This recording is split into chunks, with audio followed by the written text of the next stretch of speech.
Si Dogwifat or WIF ay isa po siyang meme coin ng Solana blockchain.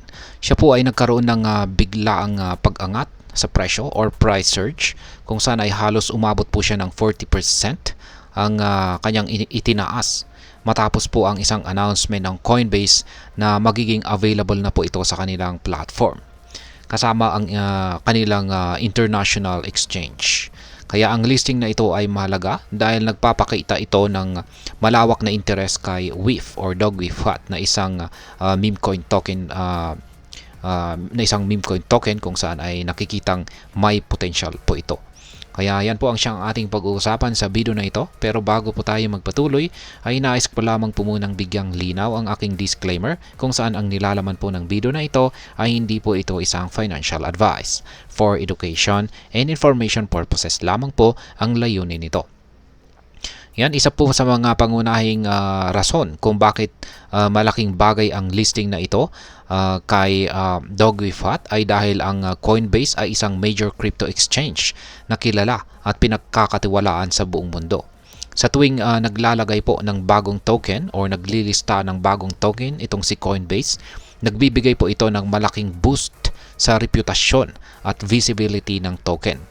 Kapag na-list ang isang coin o token sa Coinbase, mas nagiging accessible po ito sa mga mas malalaking investors at traders kung saan ay kadalasang may malaking epekto sa presyo nito.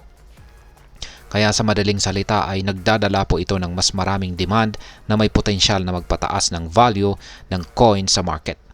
Ngayon ay paano po nakaapekto ang announcement na ito sa presyo ni Dogwifat?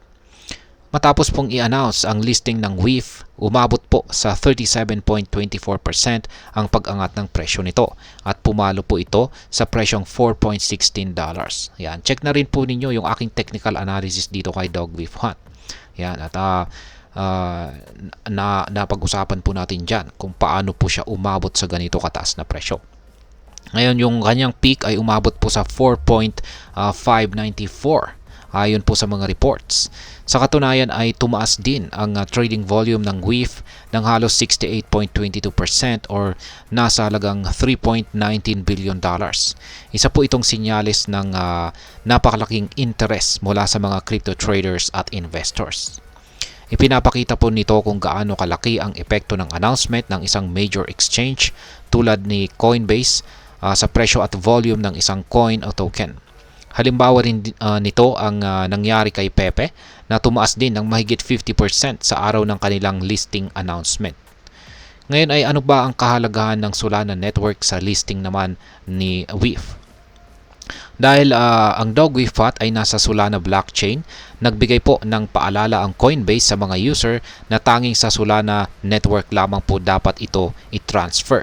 Kapag ito ay pinasa sa ibang blockchain, maaring mawala ang pondo ng mga users dahil hindi po compatible ang asset sa ibang network.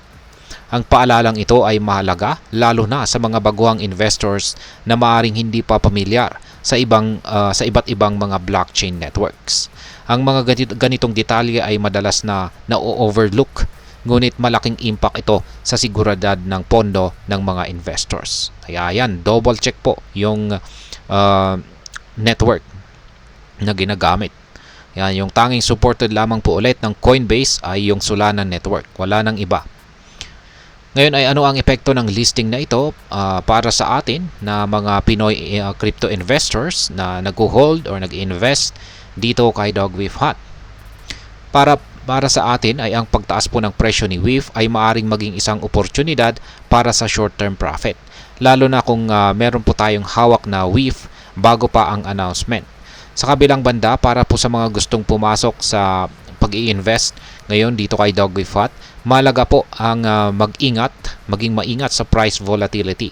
Kadalasan po ay pagkatapos ng isang surge, maaring bumaba po muli ang presyo kapag humupa na ang initial excitement.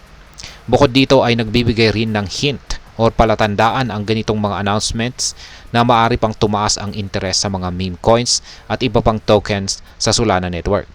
Para sa mga Pinoy traders, at investors na nanais ng diversification, ang pagkakaroon po ng WIF sa kanilang portfolio ay maaring maging isang option. Ngunit mahalagang tandaan na ang mga meme coins tulad ni WIF ay mas volatile at speculative, kaya't ang pag-invest dito ay may kaakibat po na mataas na risk. Ngayon ay ano naman po ang aking masasabi tungkol dito? Ang pagkakalista po ng Dogvifhat kay Coinbase ay isa po itong mahalagang milestone para sa token na ito, at nagpapakita po ito ng kakayahan ng mga meme coins na makakuha ng atensyon ng mas malalaking exchanges. Ngunit bilang isang crypto investor, mahalagang alamin ang risk factors at tandaan na hindi lahat ng mga meme coins ay may long-term stability. Kapag nakakita po ng biglaang pagtaas ng presyo tulad nito, mainam po ang mag-research at huwag padalos-dalos sa pagpasok. At ayan, hanggang dito na lamang po tayo sa video na ito mga ka-crypto. Sana po ay inyong nagustuhan ang aking paliwanag sa video na ito. Kung inyo po itong nagustuhan, ay pakiclick lamang po ang like button nito. Marami pong salamat sa panonood, ingat po tayo lagi at God bless po sa ating lahat.